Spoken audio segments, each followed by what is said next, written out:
Oke, baik. Mari kita akan mendengarkan firman Tuhan pada saat ini. Kita bicara soal urapan baru. Oke ya. Mari kita akan melihat di sana di hari Pentakosta ini, kita percaya bahwa urapan baru itu nyata buat setiap kita. Walaupun semuanya sudah tertampil di tempat ini, tapi saya rindu setiap saudara menjadi aktif karena ini tidak membuat malas, tapi mempermudah saudara untuk mengingat apa yang akan kita khotbahkan pada saat ini. Baik ya, jadi setiap saudara saya harapkan yang ribuan orang ini supaya saudara bisa aktif semuanya karena kita tahu ibadah adalah perjumpaan dengan Tuhan Yesus. Gitu ya. Baik, nah buat rame supaya yang di Zoom itu tahu bahwa di sini ada 1.000 orang. Baik, haleluya. Ibadah kita hari ini ya. Mari kita akan mulai di dalam Kisah Para Rasul ayat yang kedua, Kisah Rasul 2 ayat yang keempat. Baca bersama dengan saya, 2, 3. Maka penuhlah mereka dengan Roh Kudus. Lalu mereka mulai berkata-kata dalam bahasa-bahasa lain, seperti yang diberikan oleh Roh itu kepada mereka untuk mengatakannya. Alkitab berkata jelas bahwa di hari Pentakosta, kalau saudara lihat di dalam Alkitab, ketika Yesus menampakkan diri lebih daripada 500 orang, ketika dia dibangkitkan dari mati, ingat ya, dia menampakkan diri pada Maria Magdalena, dia menampakkan diri kepada Petrus, menampakkan diri kepada Thomas, bahkan menampakkan diri pada murid-murid yang lain yang ada di Emmaus. Dia menampakkan diri kepada orang-orang banyak pada saat itu. Dan tujuannya apa? Supaya menjadi saksi bahwa Yesus adalah Tuhan yang hidup. Oke, Yesus adalah Tuhan yang hidup. Sehingga sudah bisa mengerti di situ bahwa Tuhan Yesus hidup. Nah, ketika itu Tuhan berpesan sebelum dia naik ke surga, yang kemarin dulu pernah kita peringati bersama-sama, ketika dia naik ke surga, maka sebelumnya dia berpesan. Biasanya kalau pesan terakhir itu pasti penting sekali. Kalau nanti kamu mati, kemudian kamu berpesan kepada siapa, kemudian mati, pasti akan diingat. Waduh, terakhir pesannya Gary. Ya kan? Benar enggak? Ini contoh soal aja, contoh. Yang di Zoom pengen lihat jemaat 1.000 orang enggak di sini?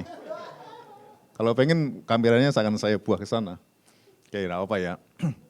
Jadi, teman-teman, saudara-saudara, pesan terakhir itu pasti penting sekali. Namanya adalah amanat agung. Pesannya adalah amanat agung dan di situ diberitakan kepada murid-muridnya. Kemudian Tuhan berjanji begini, jangan meninggalkan Yerusalem sebelum janji Bapa dicurahkan kepada kamu untuk memperlengkapi kamu, katanya. Apa itu Yerusalem? Yerusalem berarti gereja. Kalau kita mau katakan hari ini, jangan pergi bersaksi kemana-mana dulu sebelum kau diperlengkapi di gereja.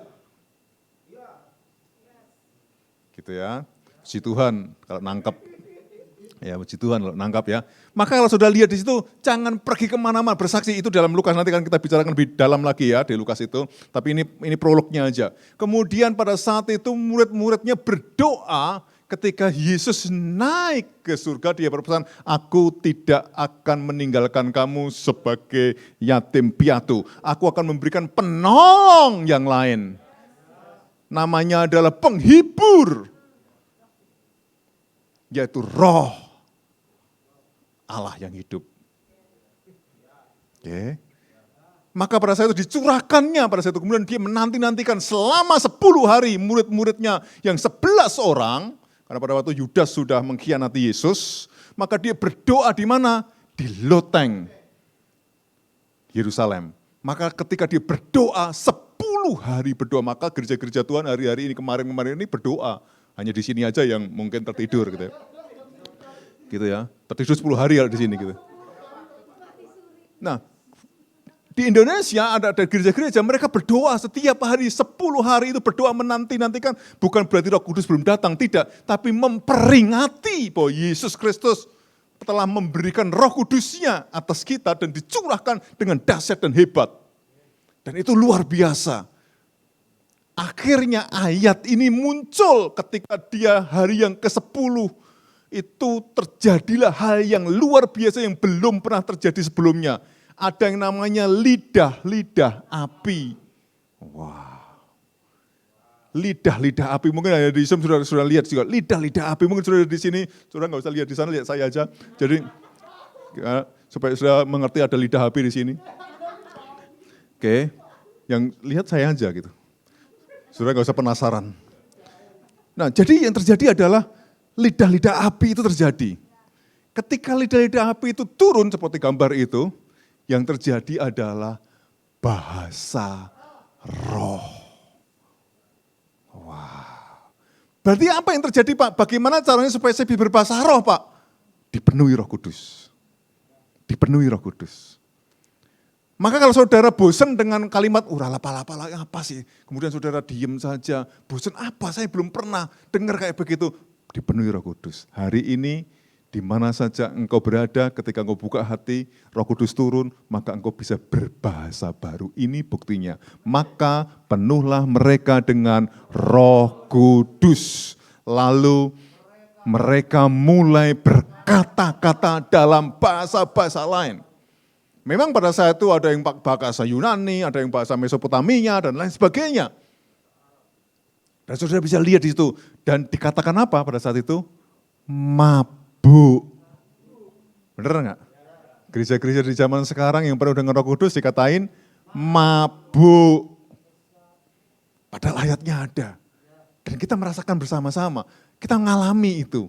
Kecuali kalau kita nggak ngalami, hanya Paulus saja yang ngalami mungkin. Semua di dunia ini nggak ada pernah ngalami. Wah mungkin kita ndobos begitu ya. Tapi kita ngalami. Kok bisa? Wah itu salah, itu sesat. Bulan ini kita akan berbicara soal ajaran sehat. Supaya setiap saudara sehat untuk menerima pengajaran yang benar di hadapan Tuhan. Ya, tunggu nanti. Nah, oleh sebab itu kita selesaikan Pentakosta dulu.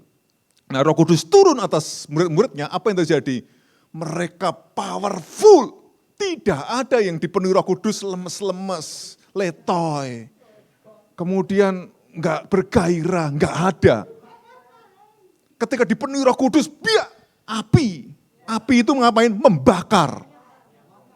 Semangat, cepet-cepet kalau api itu.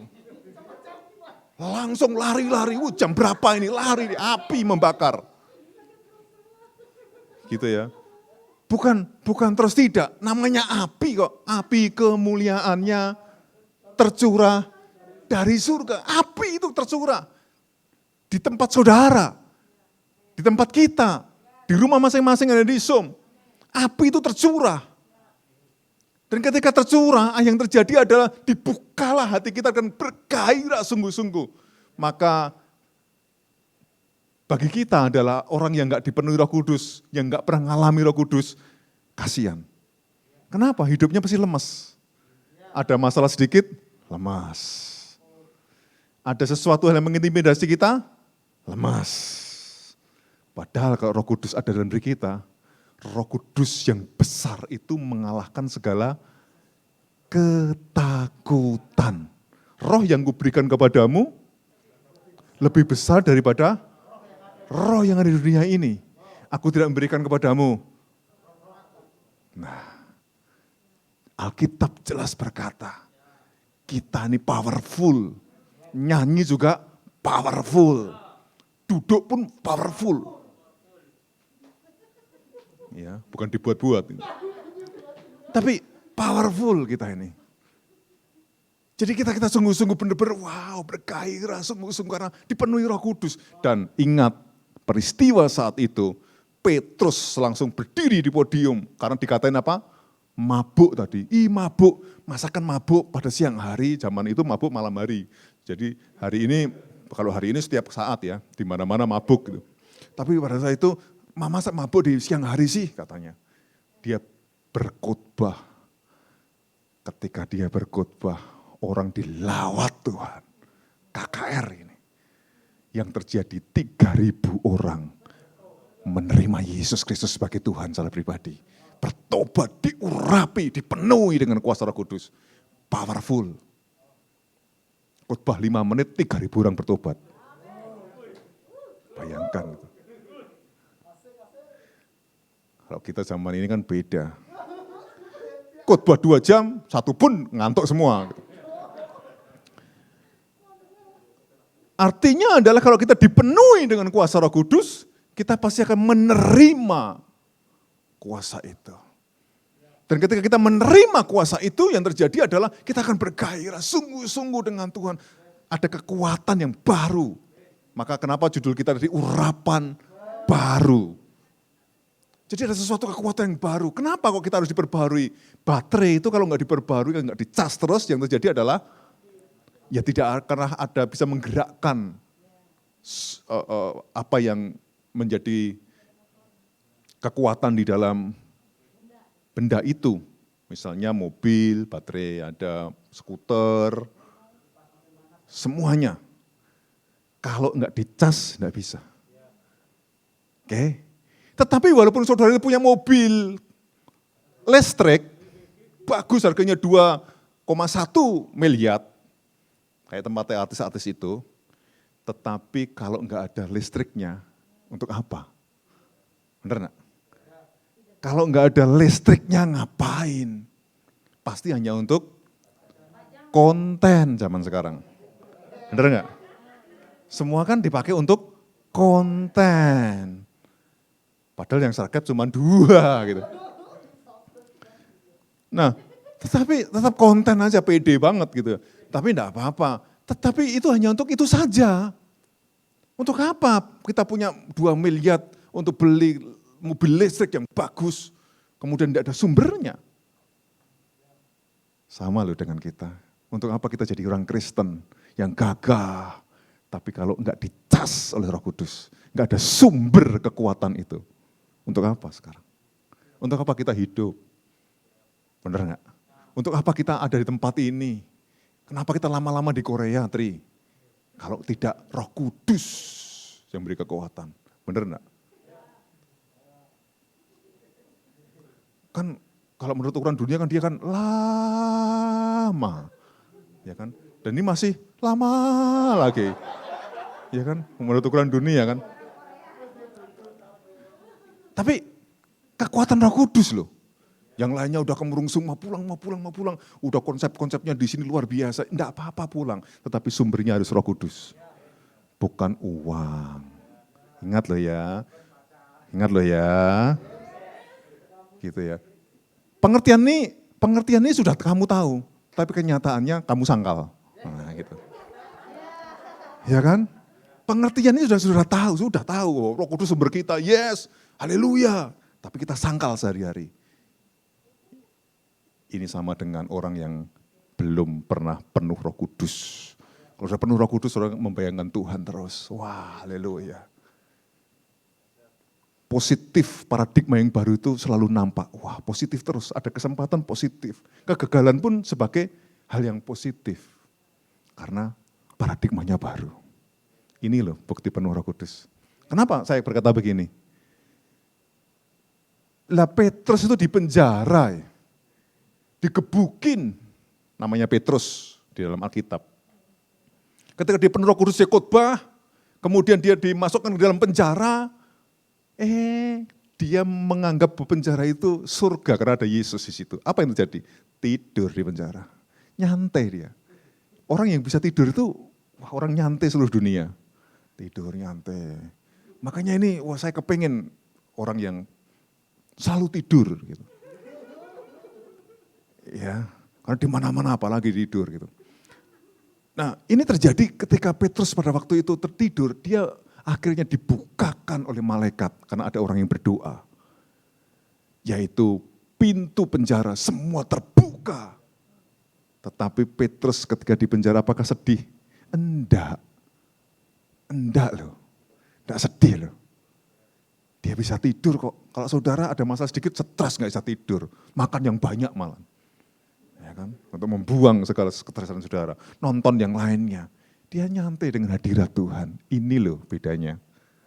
Teman-teman, ini loh bedanya. Saya harap setiap saudara, saya akan ketemu saudara-saudara akan menjadi orang yang positif, yang strong. Yes. Bersama dengan Roh Kudus, ya. Ini bukan karena saya, bukan karena siapa-siapa, karena Roh Kudus. Karena cas kita, baterai kita ada di dalam Tuhan. Saudara tidak akan mudah tersinggung ketika saudara ada Roh Kudus. Yes, karena positif. Ninggung saya. Perasaannya udah tertuduh terus. Saudara orang Indonesia, khususnya suku saya, itu kalau menghormati orang masih nunduk. Nah gitu, saudara saya nggak tahu ya, ini suku saya. Sehingga kalau menghormati orang itu pasti nunduk. Kalau dia melihat orangnya, pasti dimarahin sama orang yang sedang ngomong, marah-marahin. Karena ndoro itu ada, sudah tahu ndoro ya. Contoh ya, kalau saya sebagai tuan, kemudian kamu menatap gini, tak culek matamu. Kenapa? Kamu harus nunduk, nggak boleh melihat. Karena itu bukti bahwa kamu menghormati saya. Apalagi kalau mendelik, nggak bisa. Sujud. Nah, ini suku. Akhirnya ini dibawa-bawa kepada kerohanian. Ini suku saya ya. Nggak tahu kalau suku saudara malah gini-gini nggak ngerti ya. Tapi suku saya begini. Akhirnya dibawa-bawa, yang terjadi apa? Akhirnya ketika kita ngobrol firman Tuhan, diam, nggak tahu saudara-saudara sedang ngapain, sedang megang apa, sedang konsentrasi. Nah, ya.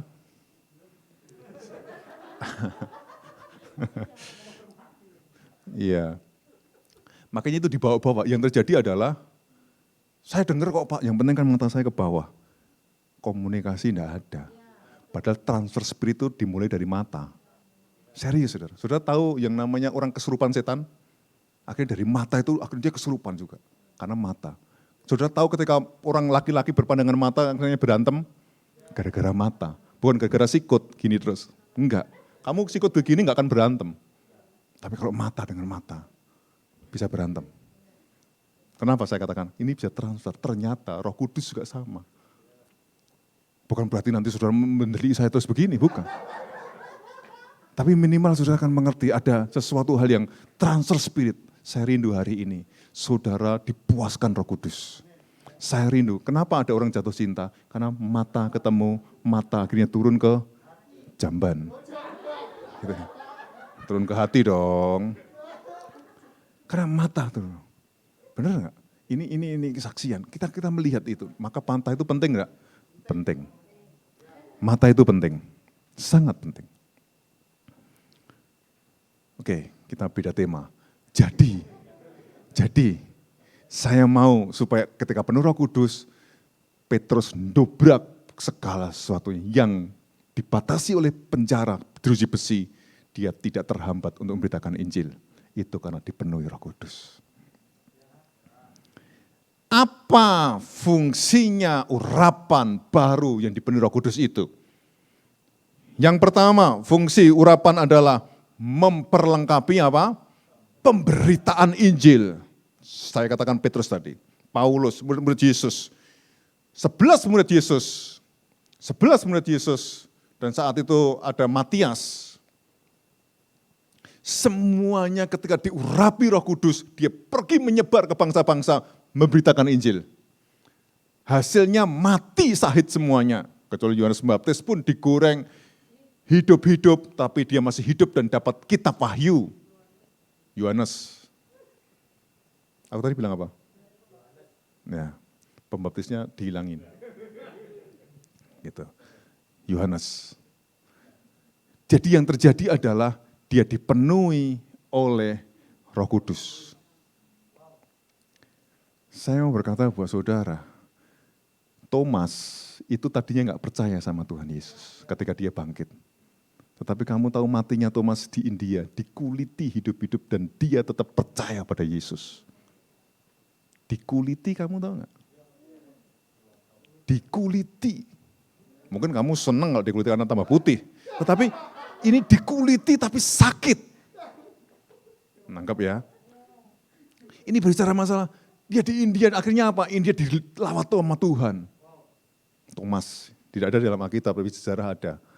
Ini yang terjadi dengan luar biasa. Siapa lagi? Yakobus dikepenggal kepalanya. Petrus disalib terbalik. Sebelumnya dia diadu sama singa pada zaman itu. Hampir semua, tapi dia penuh Roh Kudus. Apakah dia mundur? Enggak. Hari ini kalau orang bersaksi ngapain? Aku punya mobil mewah, aku punya rumah, gajiku naik loh, berkat Tuhan. Tidak pernah dia berkata, aku dianiaya tapi aku mengucap syukur dengan Tuhan. Saudara-saudara, aku kena tembakan karena omongan orang, karena aku percaya Yesus. Tetapi aku tetap melaju pada Yesus, walaupun apapun terjadi, Yesus. Jarang orang ngomong begitu. Hari-hari ini kalau kesaksian, aku diberkati, aku punya pacar baru loh, itu karena disuruh Tuhan. Aku punya ini loh, aku punya ini loh. Boleh enggak itu? Boleh, boleh. Tetapi ketika saudara tidak punya, apakah saudara bisa bersaksi di hadapan dia? Kalau enggak, berarti engkau belum diperlengkapi oleh Tuhan. Yaitu Roh Kudusnya dicurahkan ke setiap kita. Maka hari ini, Bapak Ibu Saudara, saudara pastikan saudara harus diurapi itu. Maka fungsinya adalah memperlengkapi pemberitaan Injil. Maka ketika Petrus dan kawan-kawannya, dia dipenggal kepalanya sekalipun, dia tetap percaya pada Tuhan Yesus Kristus bahwa dia yang memilih mati adalah, hidup adalah Kristus. Paulus bilang begitu. Mati itu keuntung. Jadi kalau kamu mati itu, kamu pengen untung atau rugi? Untung. Untung. Berarti mati aja sekarang. Enggak ya? Oke. Jadi artinya adalah mati adalah keuntungan. Jadi artinya gini, enggak usah takut mati deh.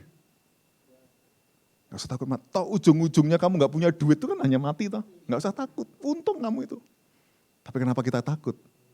Kalau kita pas nganggur misalnya, enggak punya duit misalnya, enggak punya yang orang lain punya, kemudian kamu menjadi takut. Aduh, umurku udah sekian. Takut, umur sekian kok takut. Enggak apa-apa. Tambah sukacita di hadapan Tuhan. Harusnya kan begitu. Itu loh, memperlengkapi Roh Kudus. Diperlengkapi itu harusnya begitu. Urapan baru itu membuat seperti itu. Bukan urapan yang ecek-ecek. Itu akan membuat kita akan semakin berani dengan Tuhan. Berani dengan Tuhan maksudnya apa? Berani menghadap Tuhan. Sukacita dengan Tuhan. Karena apa?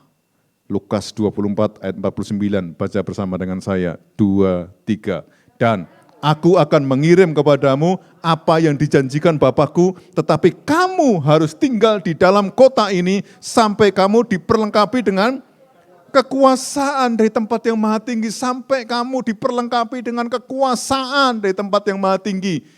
Apa itu? Dipenuhi Roh Kudus, tinggal di kota ini, di Yerusalem pada saat itu tinggal. Kamu harus tinggal di gereja dulu, sampai dipenuhi. Akhirnya ketika dipenuhi dia menyebar. Dan Kisah Rasul 1 ayat 8 berkata, kalau Roh Kudus turun ke atas kamu, aku akan memberikan kuasa untuk menjadi saksiku, dimulai dari Yerusalem, Yudea, Samaria, sampai ujung bumi.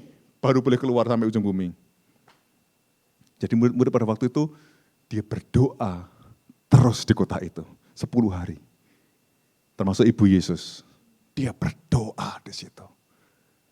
Nanti kalau sudah pergi ke Israel, ada lotengnya di situ. Itu orang suka berdoa di situ. Dan dipercayai di bawahnya itu ada makamnya Raja Daud. Dipercayai, saya pernah ditipu di situ. Nah, karena waktu itu, dibilang orang Brewo, orang pakai orang Israel gitu. Kemudian saya seneng kan dipanggil orang Brewo kan seneng. Wah ini rabi nih kan gitu. Kan zaman dulu, zaman mereka kan kalau nyebut kan rabi. Wah rabi nih. Oke rabi. Ngobrol-ngobrol akhirnya dimasukkan di situ, di dalam ada sumur Daud namanya. Kata dia. Sumur Daud. Kemudian coba nih dia nimba, itu memang kayak es itu. Sangat teng. Coba kamu masukkan di mata, lihat. Tanya gitu. Kak olesin di mata, lihat. Gitu. Kemudian, mau gak kamu gini? $5 katanya. Wah, aku, sorry boy, aku bilang gitu, langsung pergi saya. Artinya apa? Bukan gak punya duit, ini jelas ini takhayul. Bukan masalah duit, ini duit kaya kita. Gitu. Artinya apa? Ini jelas ini hanya untuk ngelabuin, ngapain kita pakai air-air begitu. Nah, yang terjadi adalah saya percaya kuasa Roh Kudus. Walaupun air bisa menjadi sarana. Nanti akan saya berdoa buat saudara, ada minyak urapan. Itu saya beli juga dari Israel juga. Minyak urapan. Itu artinya itu juga diurapi. Supaya apa? Saudara ngerti, oh iya ya. Yang tadinya itu pikirannya negatif jadi positif. Yang tadinya pikirannya dijorok jadi kudus. Pikirannya kepada orang lain dendam jadi kasih. Ini loh bukti urapan. Memperlengkapi itu begitu. Harus berubah. Yang tadinya pandangannya sempit jadi lebar luas. Diajar terus oleh pengurapan itu. Maka penting sekali urapan yang baru itu sangat penting buat kita. Maka izinkan Roh Kudus memperlengkapi saudara. Caranya gimana? Mudah dibentuk. Karet, bola karet, itu kalau dilempar, semakin mantulnya semakin tinggi. Artinya apa? Kalau ada tekanan, dia malah justru naik tinggi. Tapi kalau nggak mudah dibentuk, namanya adalah besi, kayu, dan lain sebagainya. Kamu lemparkan, semakin dilempar keras, semakin ya dia akan menjadi kaku dan semakin tidak mudah dibentuk. Artinya apa? Ketika ada tekanan, tidak akan semakin tinggi, tapi justru semakin hancur. Saudara-saudara kalau penuh Roh Kudus, semakin ditekan orang, semakin ada masalah, harusnya semakin melambung tinggi bersama Yesus di awan-awan.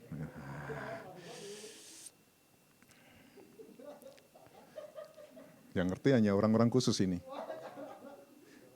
Oke.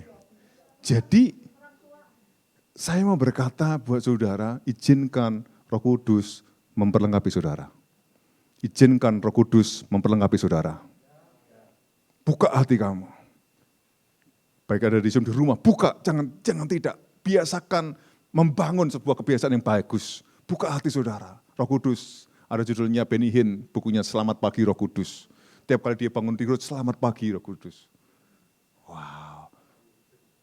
Saudara, apa itu salah? Enggak. Loh kan kalau di sini pagi, kalau di Amerika malam, Yesusnya bingung enggak ya? Iya itu Yesusnya kalau Yesus kamu itu. Tapi kita bisa berkata, wah Roh Kudus, ngobrol sama dia. Saya sering ngobrol sama dia, diperlengkapi.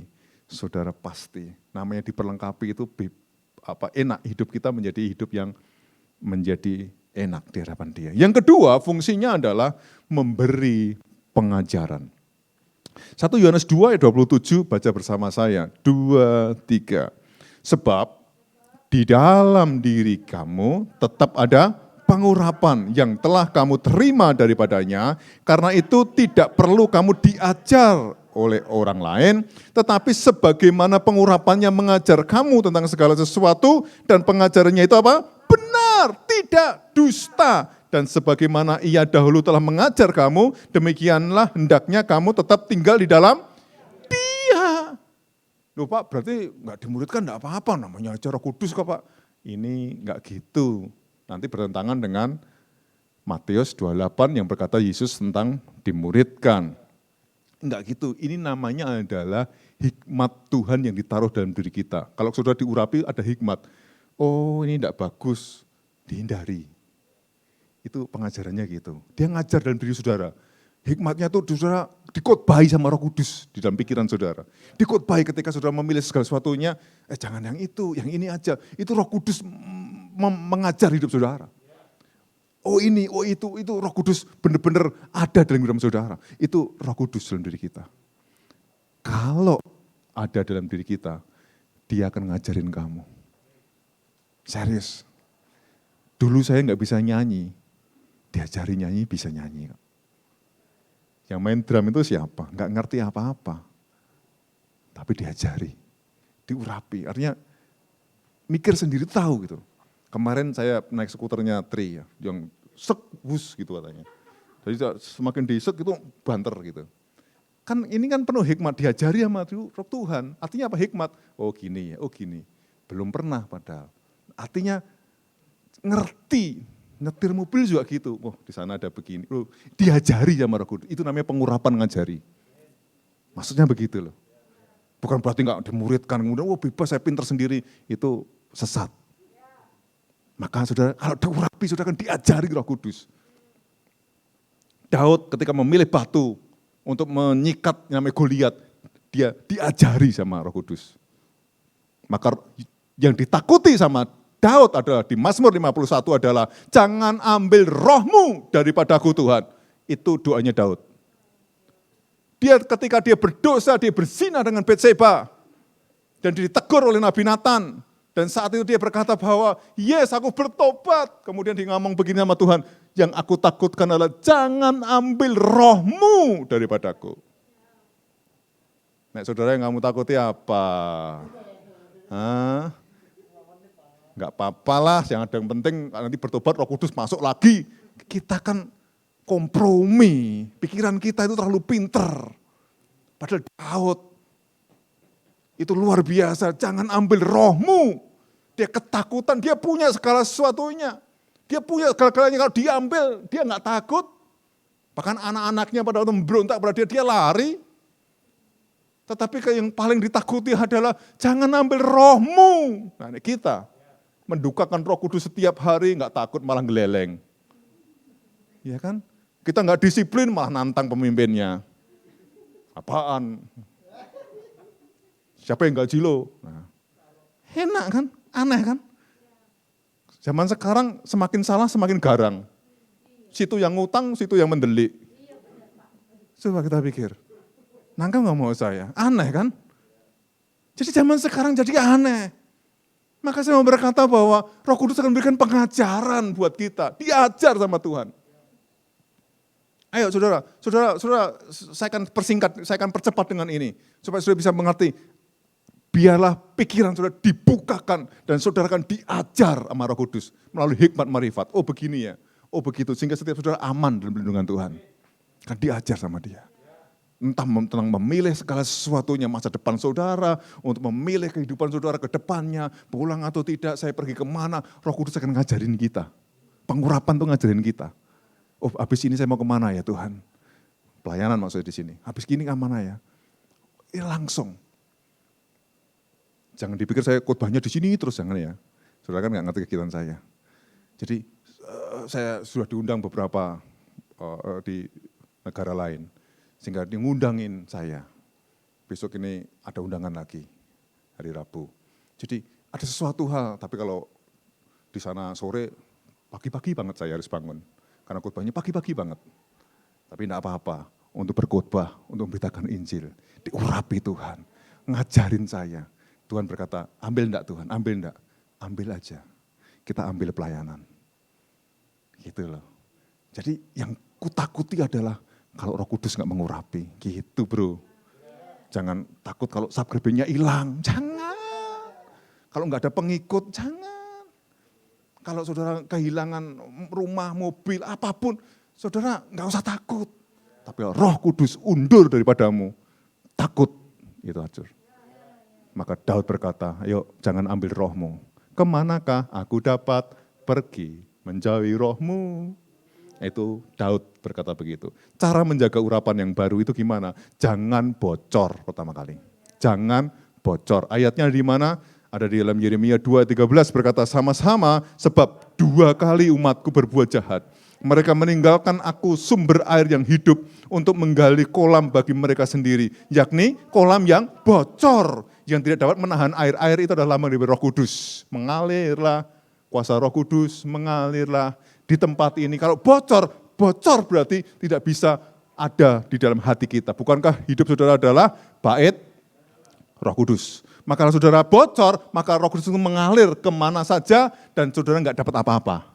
Mengalir kemana saja sudah harus dapat sesuatu hal. Jangan bocor. Nanti kan saya ungkapkan di lain kesempatan apa itu bocor ya. Hari ini karena saya rindu untuk berdoa saja buat saudara. Jangan bocor. Katakan sama-sama 2, 3. Jangan bocor. Oke ya, menjaga hati, jangan bocor. Kalau bocor, apa itu bocor? Bocor itu apa? Meninggalkan aku. Itu bocor. Oke ya.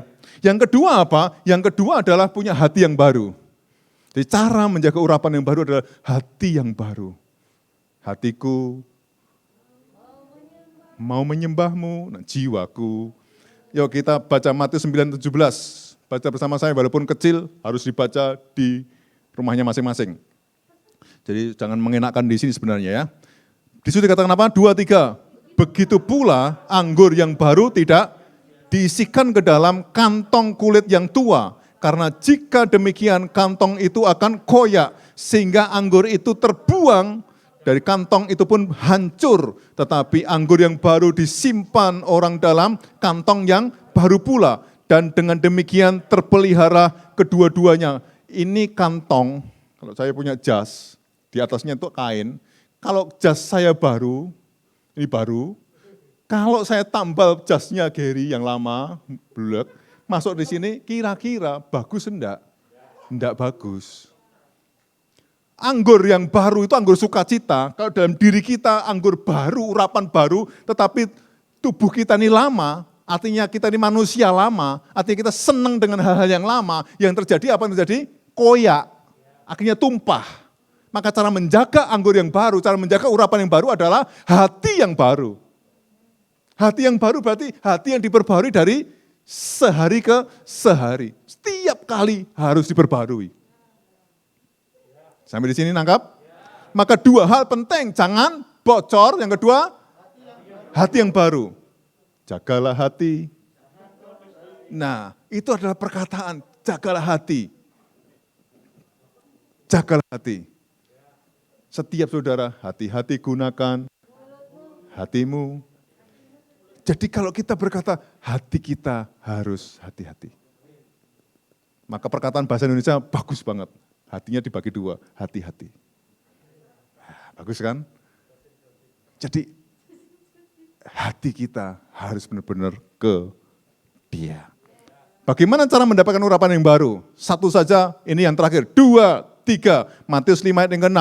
Berbahagialah orang yang lapar dan haus akan kebenaran, karena mereka akan. Alkitab berkata dengan jelas bagaimana cara mendapat urapan baru. Saudara harus mempunyai lapar dan haus. Haus, maka Roh Kudus akan turun. Kalimat mengalirlah kuasa Roh Kudus. Mengalir itu pasti dari tempat yang tinggi ke. Berarti saudara harus merendahkan diri. Kalau saudara merendahkan diri, tidak akan dapat apa-apa. Namanya aja mengalir. Urapan Roh Kudus. Maka yuk kita rendahkan diri yuk di hadapan Tuhan. Lapar dan haus. Maka Alkitab berkata dipuaskan, berbahagia. Jadi yang lapar dan haus akan kebenaran justru bahagia. Dimuridkan itu harusnya bahagia, jangan stres. Jangan stres kemudian waduh dituduh-tuduh kemana-mana. Enggak, bahagia. Kenapa? Lapar dan haus. Semoga sudah ngerti ayat ini, karena sudah diurapi sama Tuhan. Loh Pak, kok semoga? Pasti dong Pak. Ya, untuk saya pasti. Maka daripada itu, saya berkata buat saudara, biarlah Roh Kudus menyertai hidup saudara. Ayo, kita akan berdoa, kita akan masuk perjamuan kudus. Saya akan berdoa untuk saudara masing-masing. Jaga jarak, saya akan berdoa, sungguh-sungguhlah. Pastikan saudara dapat urapan hari ini. Pastikan di hari Pentakosta ini kita mendapat sesuatu yang baru. Jangan tidak. Setuju katakan. Setuju katakan. Yang di Zoom juga, yang di rumah-rumah saya juga akan berdoa untuk saudara. Tenang, saya akan berdoa. Setiap saudara akan mendapat pengurapan yang baru.